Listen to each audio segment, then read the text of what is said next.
A father and son are facing federal drug charges tonight for allegedly growing marijuana on national forest land. News 13's Rex Hodge joins us from the Western News Center. And Rex, you were with authorities as they loaded up the pot.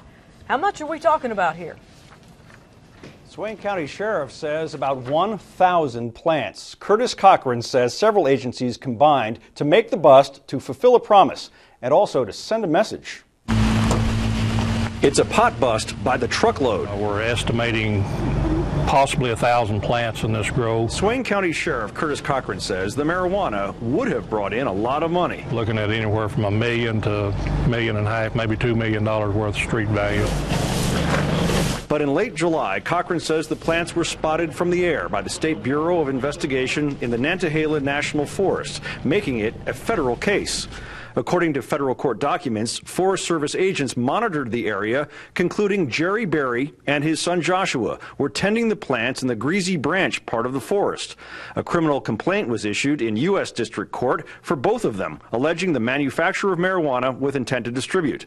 The Swain County Sheriff's Office executed the search warrant for their arrest at their home on Conard Circle. It was at 6 o'clock in the morning, and all these trucks were coming up. Larry Ramos just moved here from Florida. That's something you find in Florida, but you don't find it up here. There's an array of charges they're probably going to be facing because not only of the plants, not only of the garden, but contamination to the Forest Service property also.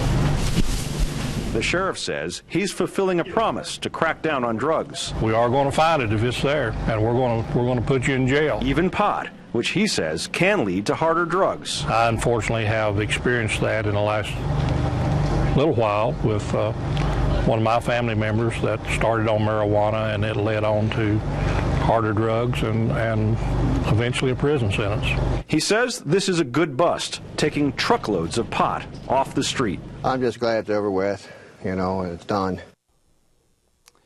Both Jerry and Joshua Berry are scheduled to appear in U.S. District Court coming up on October 8th. The sheriff says he doesn't expect any further arrests in the case. He says the SBI will dispose of the pot at a site in Georgia. Reporting live tonight from the Western News Center, Rex Hodge, News 13.